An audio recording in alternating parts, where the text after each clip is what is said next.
Welcome to Reformed Thinking. We dive into the vast resources of theological history, aiming to give you clear, memorable insights, helping you feel totally up to speed. And today, we're taking a really close look at C.H. Spurgeon, specifically his groundwork and his writing on Psalm 1, which kicks off his huge commentary, The Treasury of David. Yeah, our goal isn't just to see the final product, his thoughts on the blessed man, but also, well, the process behind it. How did this massive project, which spanned years, actually reflect his own faith and service? And the backstory is quite revealing, actually. Spurgeon, he divided the labor for this study quite distinctly between times when he was well and times when he was quite ill. That difference itself says so much, doesn't it, about serving God in different seasons? It really does. We know from Spurgeon himself that his direct exposition of Psalm 1, the writing of his own thoughts on the text, that was the work of my health. That came when he had the energy, the mental focus. So that initial section on blessedness, the ideas, the images that flowed from a time of physical strength. Pretty much. But then there's the rest of the volume, the enormous task of gathering all those quotes, the notes, the sayings from older writers. That was the product of my sickness. Wow.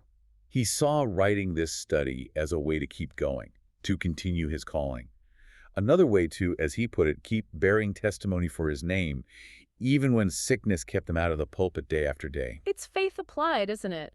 Finding ways to serve not just in the spotlight of preaching, but also quietly, through writing, whatever your physical state. A powerful example for sure. Okay, let's dig into the mechanics a bit.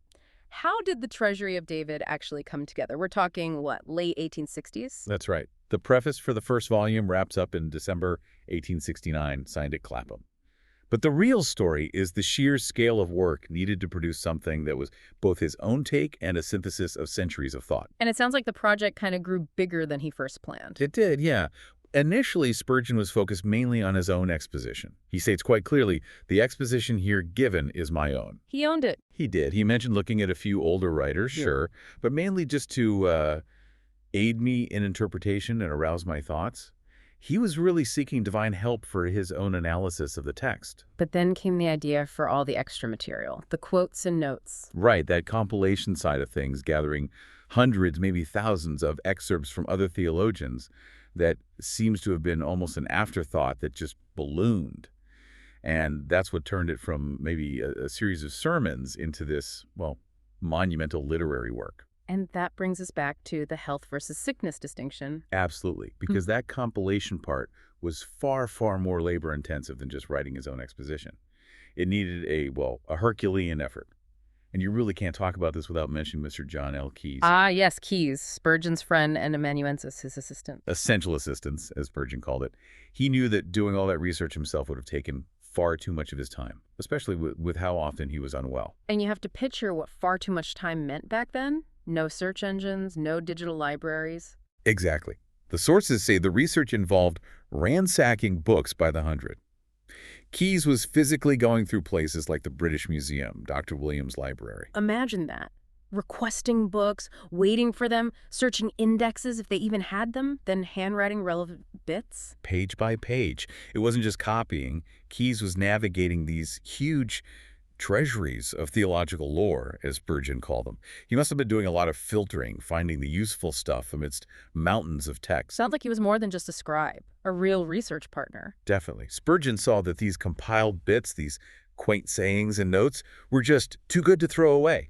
They gave the reader the benefit of thoughts of many minds. A richer perspective. But pulling all those minds together needed Keyes' sheer diligence, wading through stacks and stacks of physical books. It was a remarkable partnership. It let Spurgeon, even when sick, be the theological director, while Keyes was out there gathering the building materials. So a massive effort for Keyes, and for Spurgeon, maybe a spiritual necessity when he couldn't preach. Let's shift to why he took this on. Beyond just having things to say about the Psalms, what really drove him? Well, his reasons seemed deeply personal and also pastoral. First off, it was devotional for him.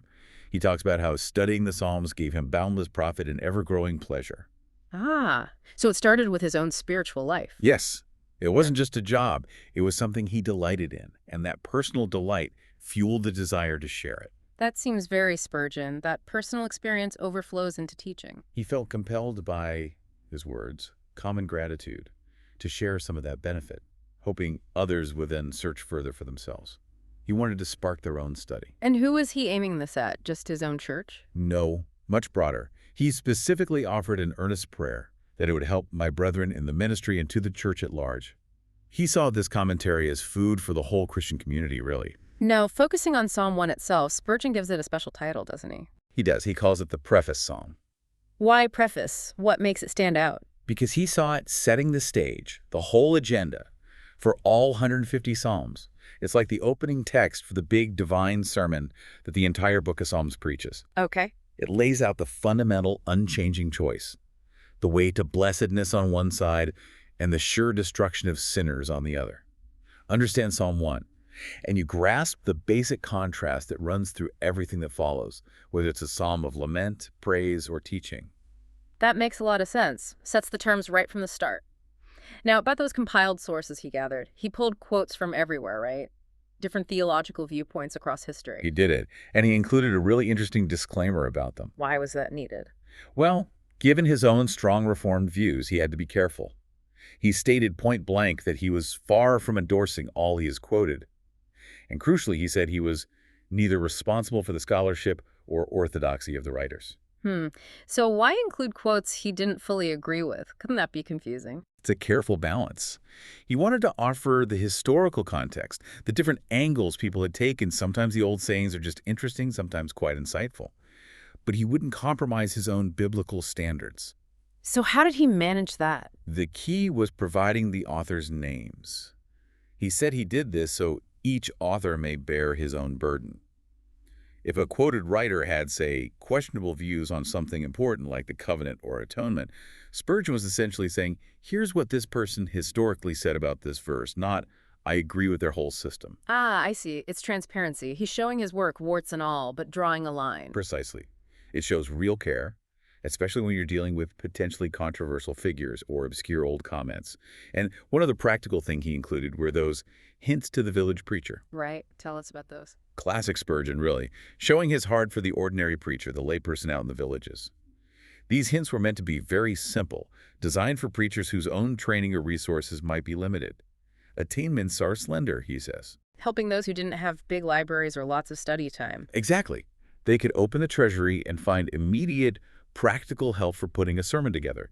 It sort of leveled the playing field, making deeper study more accessible. Okay, let's dive into the substance then.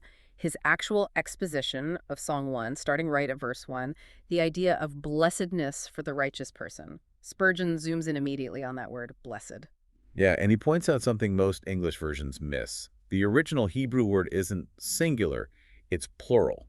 Oh, the blessedness is. Blessedness is plural. What does that imply? It signifies abundance, fullness, perfection. It's not just one kind of happiness or good fortune. The person justified by God possesses this complete, overflowing state of well-being, grace, and divine favor. It's multifaceted. Not just a single blessing, but blessings piled up. Interesting. Then Spurgeon defines this person first by what they avoid. A negative definition almost. Yes, and he uses this negative definition to show how sin creeps in, how people gradually fall away. It's a brilliant pastoral insight. He lays out a progression, doesn't he? 3 stages. That's right. The godly person starts by separating themselves from wickedness. And this separation happens in 3 steps, each one worse than the last. Okay, stage 1. Walketh not in the counsel of the ungodly. This is about influence, about the mindset you adopt. Counsel here means their decrees, their advice, their worldly way of thinking, their self-made prudence. The ungodly often seem sensible by the world's standards, right? Sure, their advice might sound practical. To walk in their counsel is to start thinking like them, adopting their careless, perhaps secular assumptions about life. It's more about ideas at this stage, maybe casual association, before it becomes a fixed pattern. You're just sort of strolling alongside. But that casual stroll can lead somewhere worse. Stage 2. Standeth not in the way of sinners. Now it's about habit. You move from just absorbing ungodly ideas to actually settling into sinful practices. Standing suggests stopping, lingering, making it your place. So it's no longer just passing through. Right. You're refusing to just herd with the multitude that do evil, as Spurgeon puts it. You're now comfortable in the company of openly wicked people, maybe even participating in their known patterns of behavior. It's a more deliberate posture against God's law. And then the final stage, which sounds quite ominous, sitteth not in the seat of the scornful. Sitting implies permanence, comfort. This is the absolute bottom. The person has gone from careless thinking to habitual sin, and now to active, malignant mockery. To sit in the scorner's seat means you find comfort, even identity, in scoffing at sacred things, mocking sin, eternity, God himself. Wow.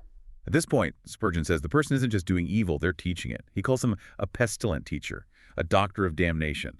They've basically earned a degree in vice. They ridicule the very idea of good and evil. The blessed man stays far, far away from this. That progression walk, stand, sit is so vivid. It shows how easily one can slide from bad advice to outright rebellion. So the blessed man avoids that path entirely. Avoids it completely. But that's only the negative side. There's a positive definition, too. The blessed person's character is rooted in devotion to God's law. His delight is in the law of the Lord. And Spurgeon is careful here, right? It's not delight in the law as a way to earn salvation, but as a guide for living. Precisely. As a rule of life. And this delight is deep. A loving delight, he says. Something so core to their being that hardship or tragedy can't snuff it out. And how does this delight show itself? Through constant engagement. He delights to meditate in it day and night. Spurgeon makes it clear this isn't just a quick morning devotion. It's making God's word your daily bread, your constant companion, your guide hour by hour. Mulling it over constantly. Turning it over in your mind all day, even during the night. Carrying it with you. And this meditation isn't passive reading, it's active. Active. How so? Spurgeon uses that old image of an animal chewing the cud. Yeah. Meditation digests the spiritual truth, letting the nourishment sink deep into the soul. It helps you grasp the holiness and spirituality of the text, its deeper layers. So it's more than just understanding the words. Much more. It helps memory, shapes judgment, and makes the renewed heart grow. He even notes the Hebrew word can imply chattering, like having an ongoing conversation with the text, making the law your constant advisor. That intense focus, that cultivation, leads perfectly into verse 3, doesn't it? The famous image of the tree. Absolutely. That comparison to a tree planted is so rich. The key word is planted. Meaning it didn't just happen by chance. Right. It signifies God's deliberate action. This person is chosen. They're considered God's property. They are actively cultivated by him. This planting gives security, protects from the terrible uprooting that awaits the wicked. It assures you that your righteous life isn't an accident. It's God's work. And where is this tree planted? By the rivers of water. Again, plural rivers. Yes, suggesting multiple, abundant, never-failing supplies. Spurgeon unpacks this beautifully. What do the rivers represent? He suggests things like the rivers of pardon, that's justification. The rivers of grace, sanctification. The rivers of the promise, our theological anchors. And the rivers of communion with Christ, our relationship with him.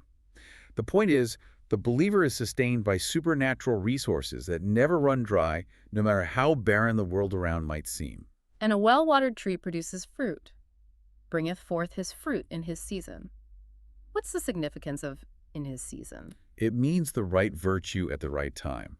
It's not about having every good quality on display constantly, but about showing patience when you're suffering, or faith when you're tested, or holy joy when things are going well. Appropriate fruitfulness. Yes, the Spirit trains the believer to produce the specific fruit needed for that particular moment, ensuring they're never spiritually bankrupt when life gets hard. And the leaves. His leaf also shall not wither. What does that suggest? Eternal freshness. It points to the permanence of the believer's spiritual life and witness. The leaf is like their spiritual beauty, their outward profession. It stays green because, as Spurgeon says, the Lord's trees are all evergreens. So their life has lasting impact. Tremendous comfort in that. It assures you that even your quiet words, your hidden prayers, your little deeds of love, they last forever in God's memory. Nothing done for him is ultimately wasted. Okay, now we get to a potentially tricky part.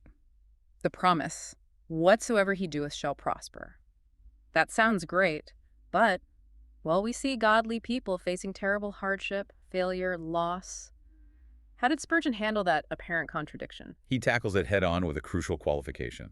This prosperity, he warns, must often be judged by the eye of faith, not by feeble sense. Meaning don't just look at the bank account or the health report. Exactly. If you only look at outward circumstances, the promise can seem false. That's why he stresses this is often hidden prosperity, something secret in spirit. So what looks like failure to the world might actually be God working. Precisely. He calls it divine husbandry. The trials, the crosses, the losses, the sorrows, they aren't random misfortunes. They are God's tools for cultivating the believer by which he grows and brings forth abundant fruit. Wow, that reframes suffering completely. It does. Yeah. Spurgeon boldly claims that our worst things are often our best things because they drive us to depend more on Christ, they build soul health, they lead to true spiritual success, even if it looks like worldly failure. That's the paradox at the heart of Christian living. A hidden spiritual prosperity. That's a challenging idea. Okay, so after painting this picture of the thriving, divinely cultivated tree, the psalm immediately pivots. It has to show the stark contrast. It lays bare the condition of the ungodly, their worthlessness, and their inevitable end. And who are the ungodly here? Is it just the worst criminals? Not necessarily. Spurgeon suggests it includes the beginners in evil, maybe even those who seem outwardly moral but just quietly ignore God. They're defined simply by not being the righteous, whatever good was said about the righteous man. It's the opposite for them. Exactly. He highlights the Vulgate translation's double negative. Not so the ungodly. Not so. It hammers home their complete exclusion from the blessedness, the security, the fruitfulness just described. They are the polar opposite. And their core image. Not a tree, but They are like chaff. The useless, lightweight husk blown away from the valuable grain, its dead, substanceless, easily carried off. The perfect contrast to the deep-rooted, fruit-bearing tree. a tree is cultivated, chaff is just discarded, blown away by the wind. And that wind, Spurgeon interprets, is the vehement tempest of death and judgment. It sweeps them away. Unlike the righteous, who are rooted and secure, the ungodly have no spiritual weight, no stability when God's judgment comes. Their lack of substance is revealed. And because they have no substance, they can't stand firm in the final reckoning. Therefore the ungodly shall not stand in the judgment. They'll be there, physically present for judgment, yes, but they won't stand in the sense of being acquitted or justified. They have no ground to stand on, no righteousness. Fear grips them, Spurgeon says, and they're covered with eternal contempt. No standing in judgment, and no place among the redeemed either, nor sinners in the congregation of the righteous. Total exclusion. It's a privilege denied to those who stick to their sin. And Spurgeon adds a fascinating point here. Even if they could get into heaven, its purity in worship would be like an intolerable hell to someone unrepentant. Because they'd be completely out of place. Utterly out of their element. Their very nature, fixed on self and scorn, just clashes with the whole atmosphere of paradise. So the exclusion isn't just God keeping them out. It's also a consequence of who they've chosen to be. And finally, the destruction isn't just personal, it affects their whole legacy. Not only do they perish, but the way of the ungodly shall perish. Yeah, their entire life's path, their memory, it all vanishes. Their deeds, their philosophy, it's like Spurgeon says, plowing the sea.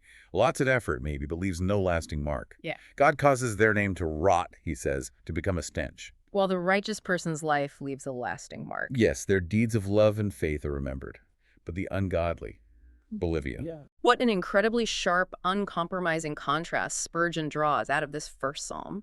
The secure, cultivated, fruitful tree versus the worthless, scattered, consumed chaff. It's stark. But the ultimate comfort, the anchor for the believer, comes in that final verse. God knoweth the way of the righteous. And that word knoweth is packed with meaning. How so? Is it just that God is aware of what they're doing? No, it's much deeper than mere observation. Spurgeon makes a distinction. God knows the way of the ungodly, yes. He sees their deeds, their path to ruin, but he knows the way of the righteous with approbation. Approbation, meaning approval, affection. Yes, a knowledge that includes love, acceptance, active care, and intervention. It means that even when the believer's path seems hidden, maybe covered in mist and darkness, as Spurgeon says, or going through the clouds and tempest of affliction. God still knows it, approves it, and sustains it. Exactly. That divine knowledge guarantees support, deliverance, and eventual glory. God won't let anything truly bad happen to them, nothing that isn't part of his loving, refining plan, his divine husbandry. That knowledge is the foundation of their security, then. It's everything. And Spurgeon points out, this way of the righteous is often hidden. It's a path not of sense nor of reason, but of faith only. To the outside world, the blessed person's life might look hard, obscure, even unsuccessful. It might look more like sickness than health. Which brings us right back to where we started, doesn't it? With Spurgeon himself writing this massive work while sick.